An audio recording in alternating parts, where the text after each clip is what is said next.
What's up, y'all? It's your girl Cornelia back with another episode of Black News, a podcast where we break down current events, hot topics, and local stories involving Black people. Now let's get into it.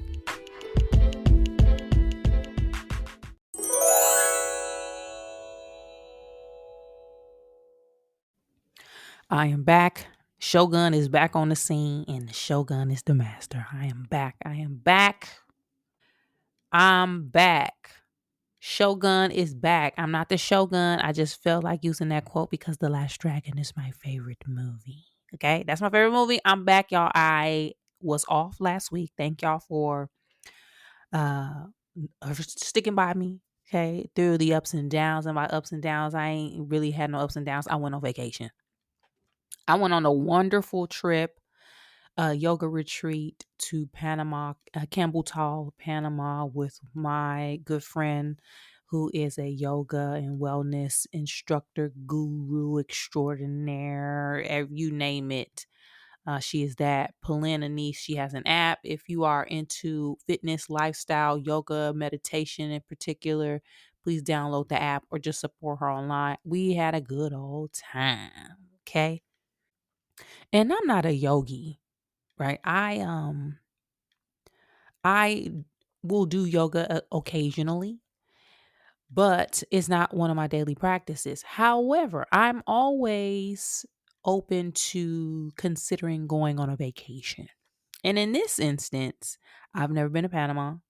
I wanted to try to go to more places.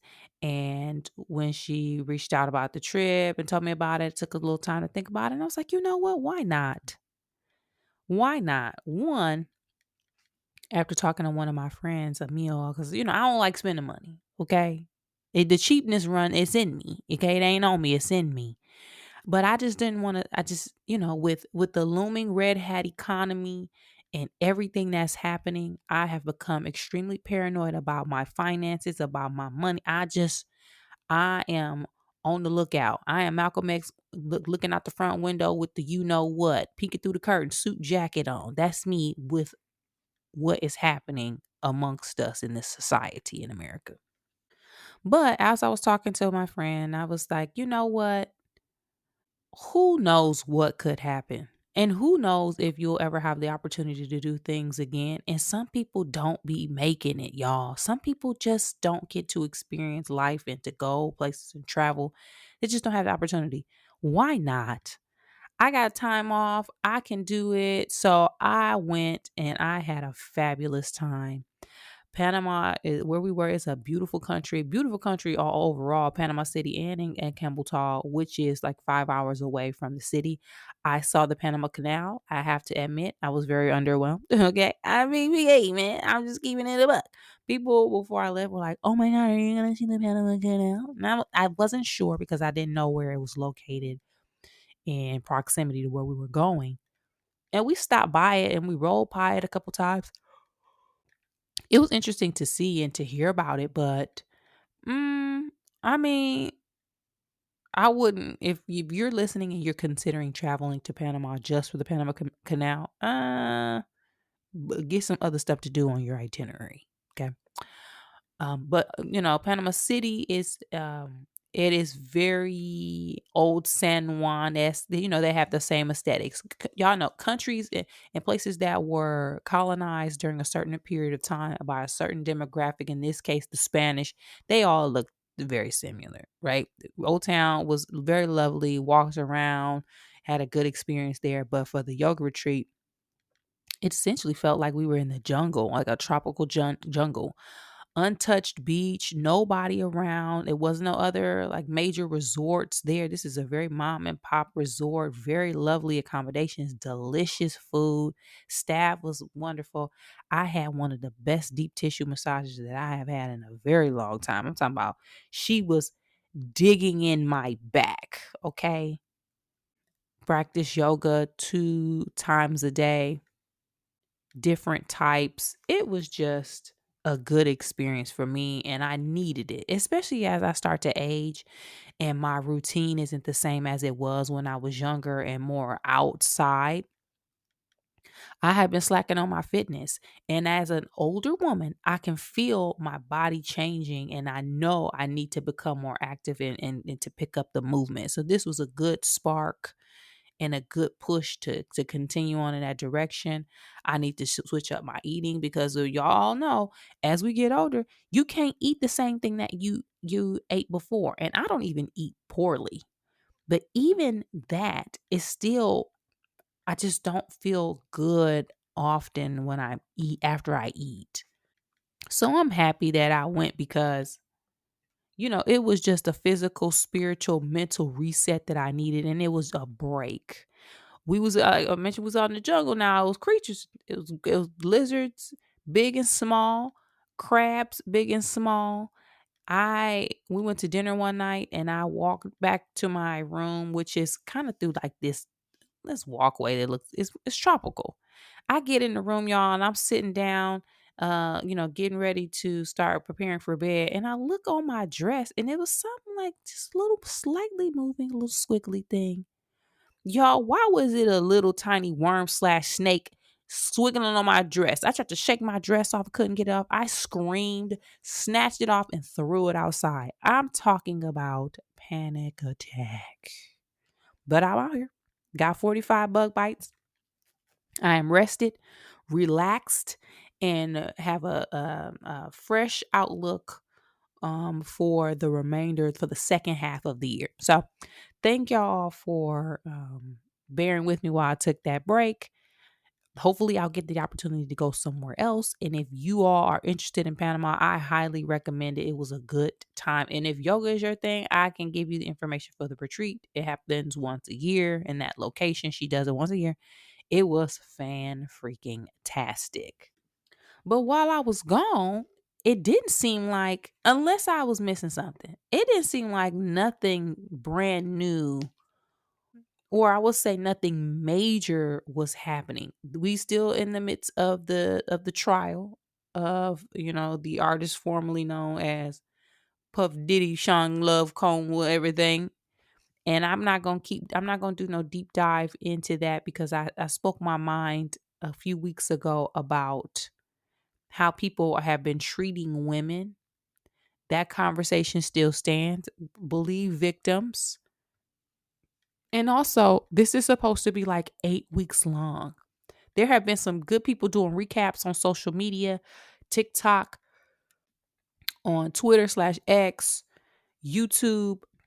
Law and Crime does a daily recap where I forget the girl's name. Is her name Elizabeth Milner? It's Sidebar with this man named Jesse, again produced by Law and Crime. They do a daily recap because she up in there, baby, and she's taking notes and she's doing a good job. So if you want like a credible source with somebody that's actually in there, I would suggest tuning into that if you want to keep and stay abreast. But it's gonna be a long one, so I'm not gonna be here updating every day on that. Okay. But there are a couple things that I want to talk about. And I don't predict this episode will be long. It'll be fairly short because it's only so much talking about some of these things that I can do. But we just gonna get into it and we gonna chop it up. So with that, let's ease into the first topic. So we know that there is an entire agenda, Project 2025, that lays out all of the things that will be taking place by the current administration over the next however many months, years, and so on. And from what I remember, I think that agenda they're planning to have all of the stuff implemented or at least started fairly quickly. There's a tracker people were saying that it's online where you can track to see where we are, and they said, "Baby, we about halfway through that thing." But with that in mind, we are starting to see major cuts shut down, federal government. We're seeing all of it in real time. And if I'm being honest, and I know y'all can see this as well, I think within this time next year, or maybe even like a year and a half, this country that we're living in will be drastically different than it is now. And I know it's hard to try to think about what that could look like. But with everything that is happening, there's no way that we remain the country that we are, that things like severe poverty, severe unemployment, severe supply chain issues, severe incarceration, those things are going to take shape and it is going to gut this country. With that in mind, and I say that because Job Corps was shut down. Job Corps was shut down. If you don't know what Job Corps is, it's a federal, I'm going to read exactly what it says. Job Corps is a federal program that provides free residential career training to young people aged 16 to 24. It aims to help individuals gain the skills and education needed for employment or further education, focusing on vocational and academic training. It also offers transitional support services such as job placement assistance and housing support. And I'm reading that, and I want at the top of the mind, keep in mind or remember, people always talking about how we need more people in the trades.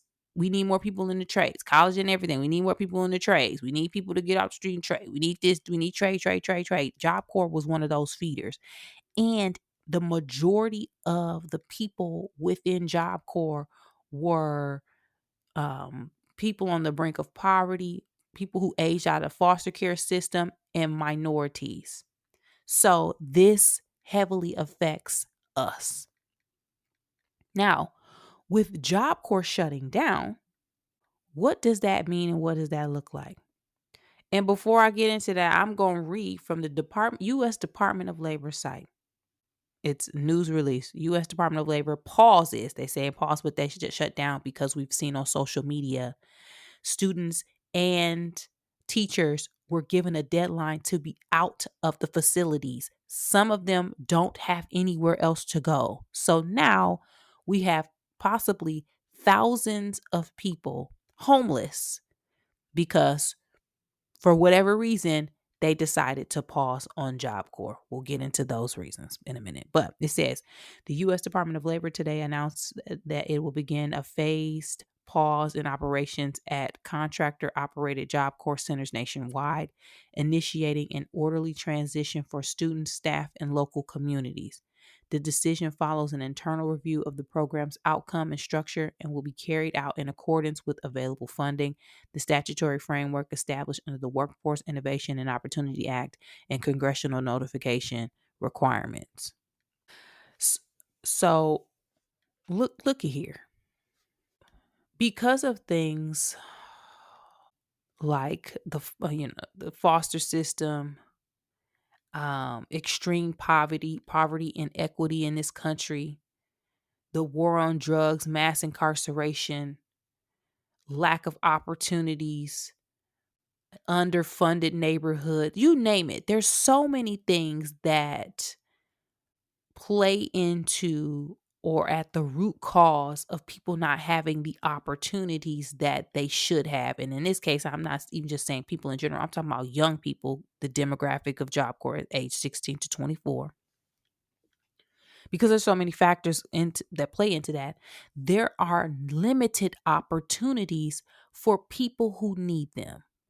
Even when I think about things that we had access to growing up as kids, a lot of these communities, you can tell they don't care about kids anymore.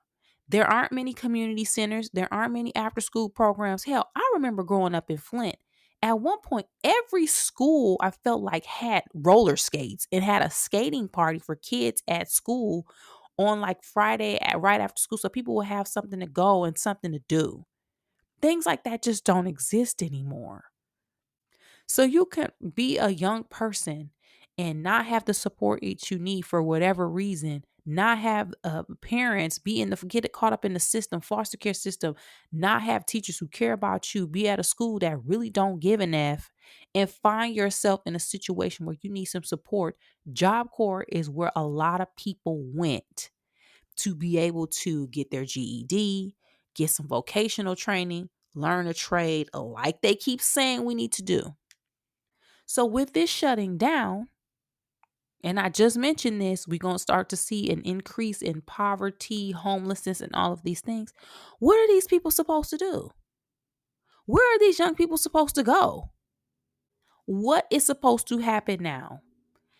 And I'm going to read the cities where Job Corps is, because ain't nothing you could tell me that make me feel like this is a targeted attack. Because in these particular cities, and this is having grown up in a city that was small, industrial, I understand when I see read some of these off, you gonna know and realize or notice these the cities where they need it the most. Stuff be really like people really be disenfranchised in these locations. These young people need help. So listen, there all is a bunch. I'm just gonna try to hurry up and read.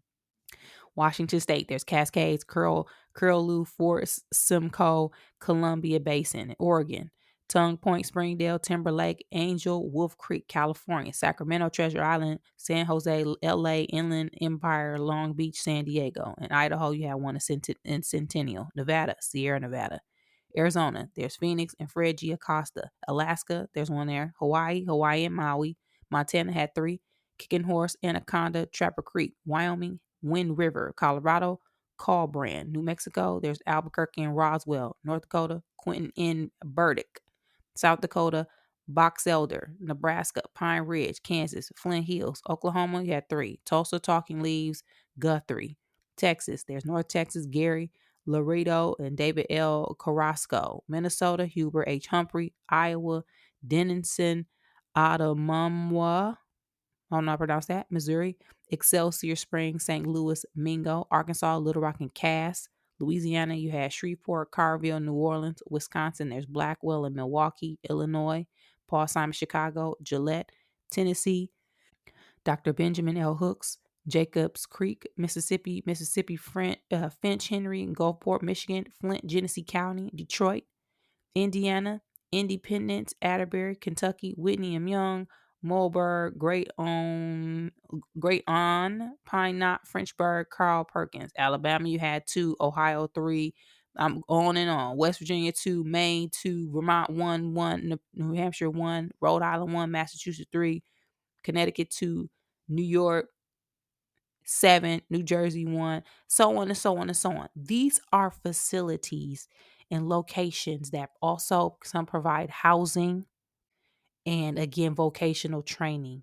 And I'm speaking of somebody, there's a Job Corps, as I mentioned, in Flint.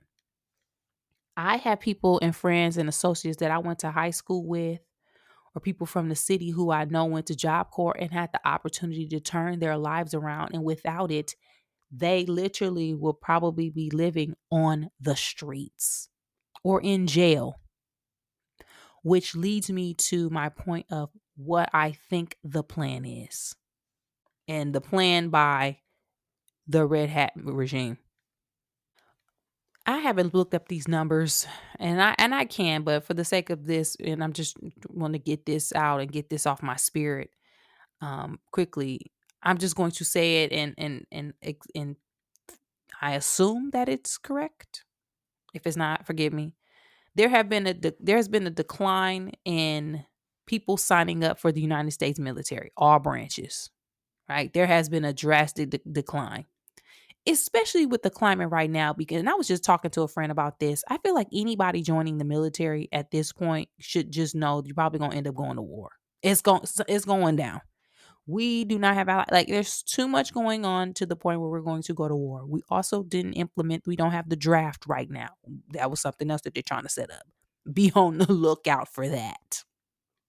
But with people no longer signing up for the military the way that they once were, some for many different reasons. Some people are saying that the benefits don't equal the cost and the sacrifice.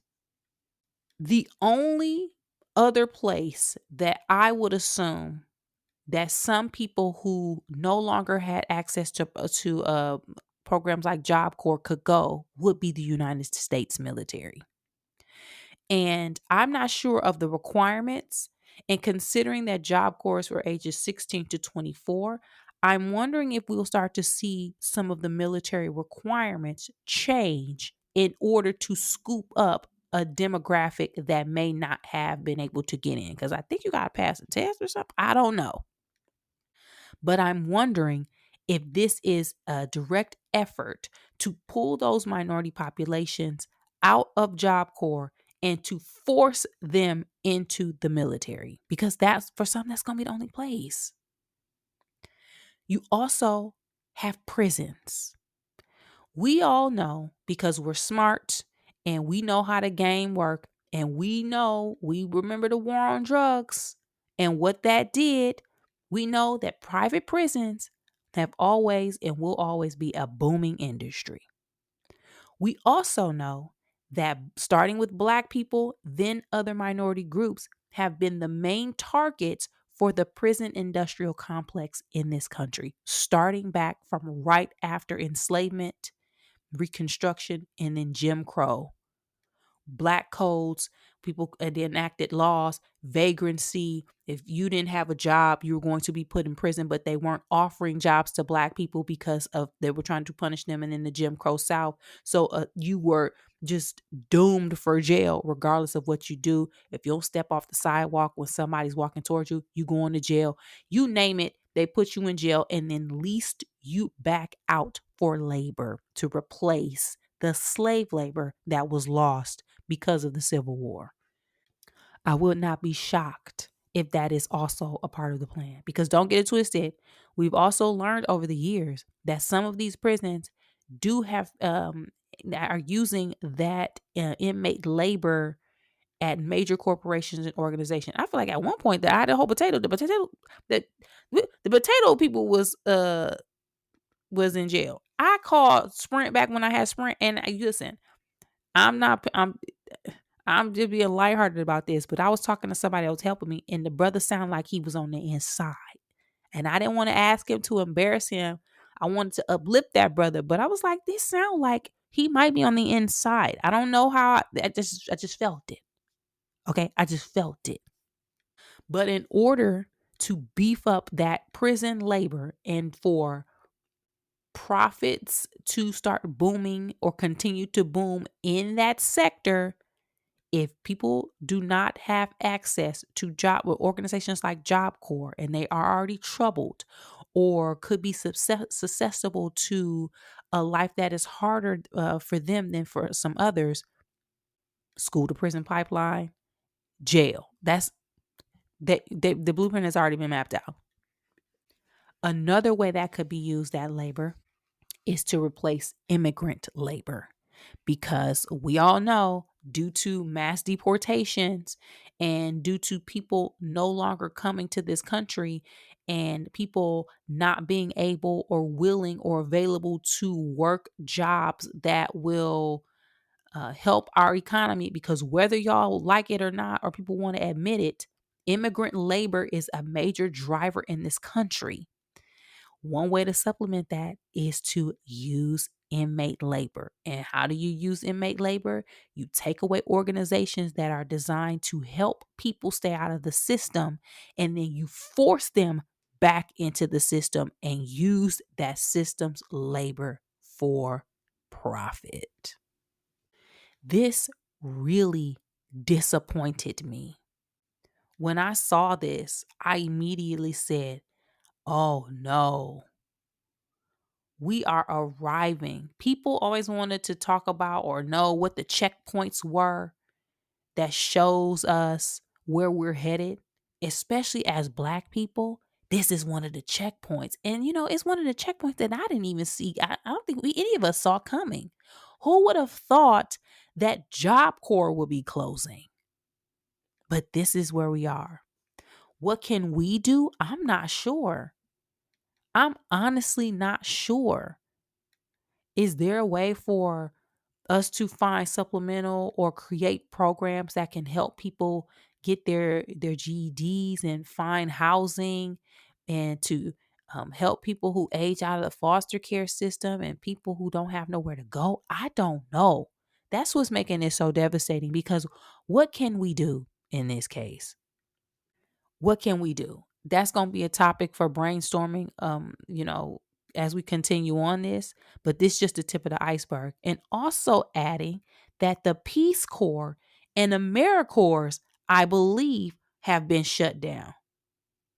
Now, for the sake of reference, AmeriCorps, and I'm reading this, an independent agency of the United States government that engages more than 5 million Americans in service throughout a variety of stipend volunteer work programs in many sectors.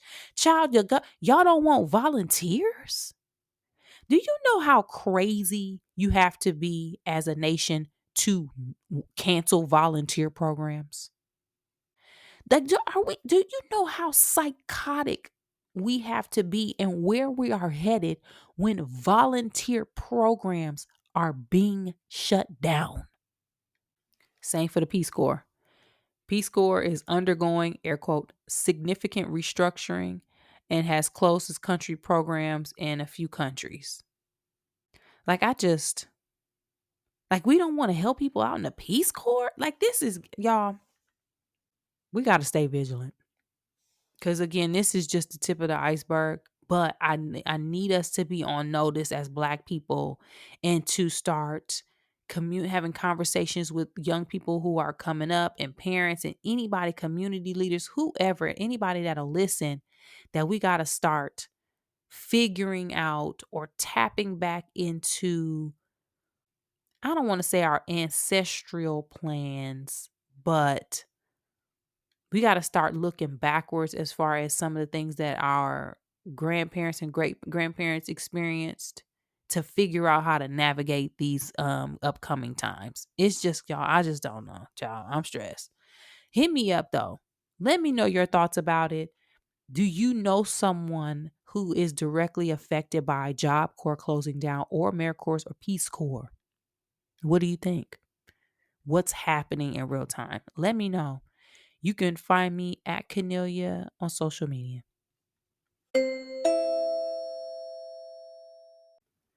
I just want to briefly shed or not shed, but give some love to the Broadway legends, the Black Broadway legends, specifically Audra McDonald and Keisha Lewis, who have been all over the news, not because of anything that they did, okay? Not because of anything these Tony winners have done, okay?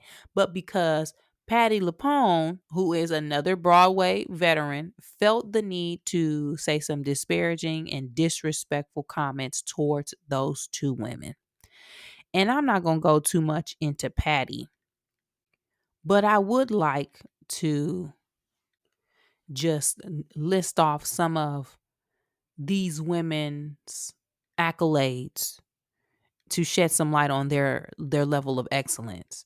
And let me just also say, Broadway, to be a Black woman and to achieve like this in Broadway, while it does tend to be more diverse regarding members of the LGBTQ plus community and yes, people of color, Broadway is still largely dominated by the Caucasian, the white demographic. It is what it is. So to accomplish these things is such a feat. Okay. So when it comes to Audra McDonald, the legendary, okay, she got a Tony Award for Best Performance by an Actress in a Leading Role 2012 for Porgy and Bess. Same award in the late 1990s for Ragtime Carousel. Same award 2014 Lady Day at Emerson's Bar and Grill. I'm still mad I didn't get to see that play where she played Billie Holiday. I'm still mad that I did not get down to the New York City and get to see that performance. I'm also mad that they don't be having these plays on streaming like they did with Hamilton. But that's we ain't gonna go there. Okay, that's for another day. I'm mad. She won that award again for Raisin in the Sun in 2004. She won the Drama Desk Award for Outstanding Actress for Porgy and Bess. She has a Grammy Award for Best Opera Recording. Another Drama Desk Award for Carousel. Outer Critics Circle Award for Lady Day at Emerson's Bar and Grill. Another Grammy. Another Drama Desk. Outer Critics Circle Primetime Emmy. This is legendary. Do you know how insane and incredible you have to be to, and I'm saying insane, like out of this world, to have 6 Tony Awards? She is the most awarded winner. She has 6 Tonys. 6. She won one for Carousel. Her first was 1994. Then she won again in 96. 98, 2004, 2012, and 2014. Child, listen. So for people to be out here disrespecting someone like Audra McDonald, who I hear is nothing but lovely.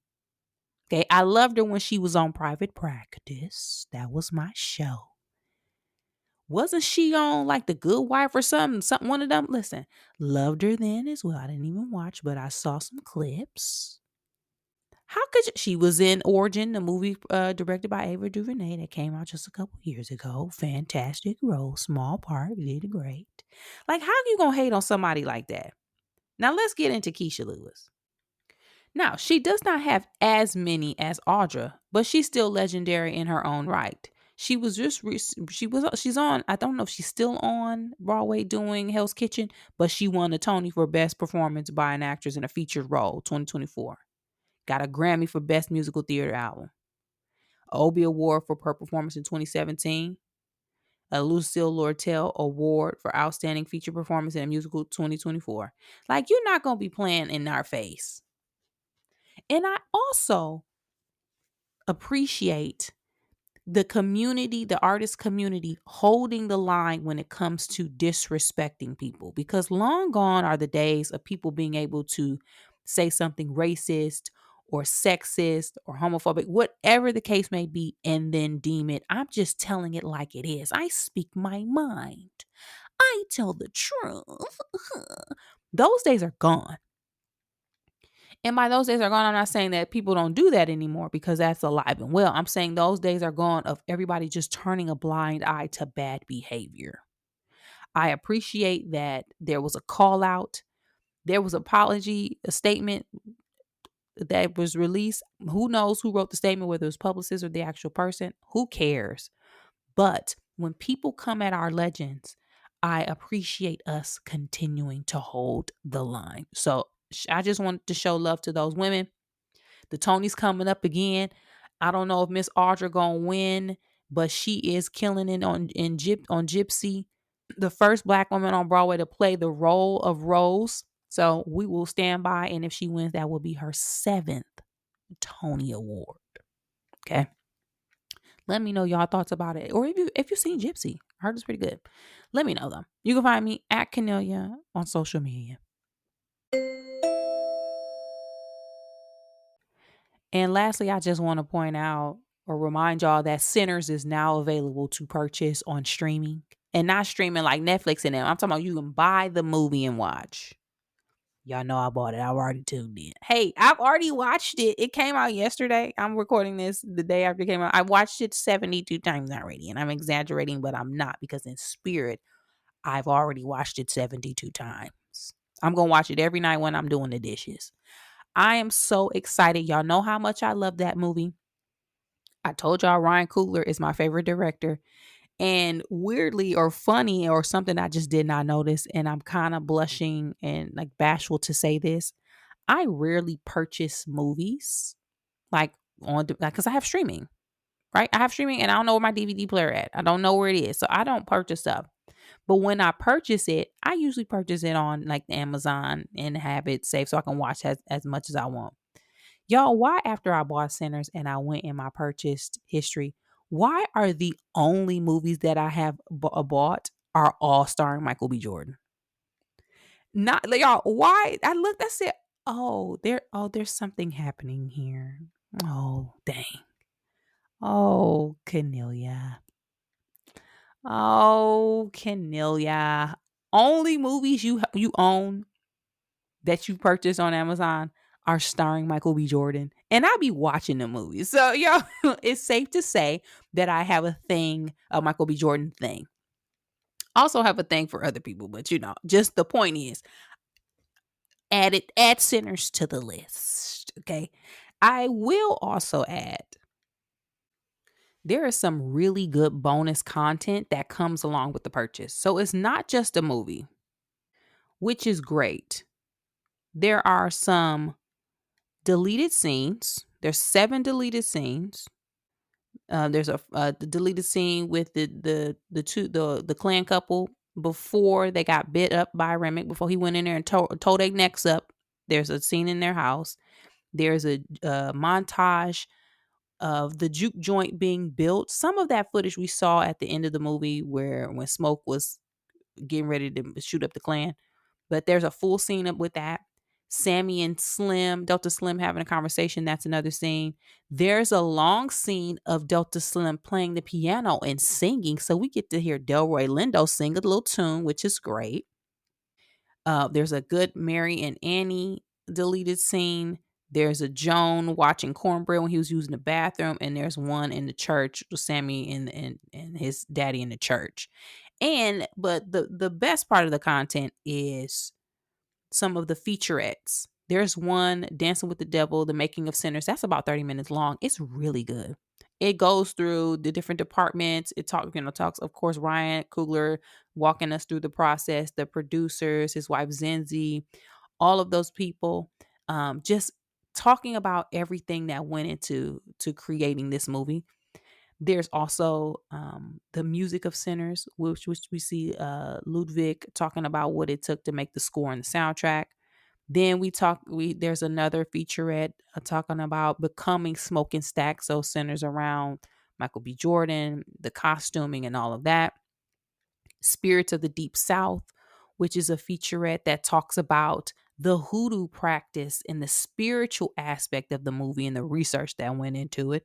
And then there's another one that is about the creatures of Sinners, where the VFX and the makeup teams that designed the scarring and Remy's full body costume, all of that, they walked through the process of creating that. So I watched and I was highly entertained. So again, for people, it was maybe like $20 to buy that movie, but you get all of that additional content, and I get to watch while I'm cleaning up around the house. So I'm excited about it. I just wanted to make sure that y'all knew that it was available for purchase. The DVD come out sometime next month in July. I don't know where my DVD player is. I might just buy it just because, who knows, but we'll see. This should hold me over until then. But let me know. Have y'all seen the movie yet? If you not, you can watch it now. No excuses. Child, the bootleg even floating around. People was on social media posting talking about, I'm at home watching Sinners. This was like the day after it came out. Child, they bootlegged it immediately. Shameful. But anyway, let me know y'all thoughts about it. And if you purchased, you can find me at Canelia on social media.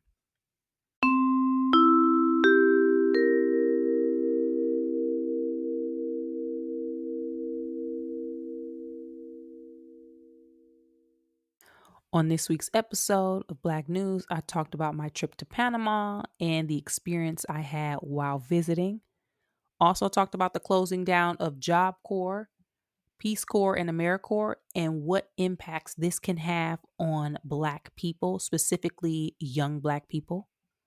Gave some love to Audric McDonald and Keisha Lewis, and quickly talked about how Sinners is now available to purchase on VOD.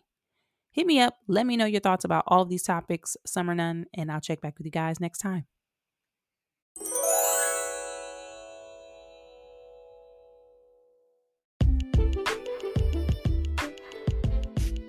That's it for this week's episode of Black News, y'all.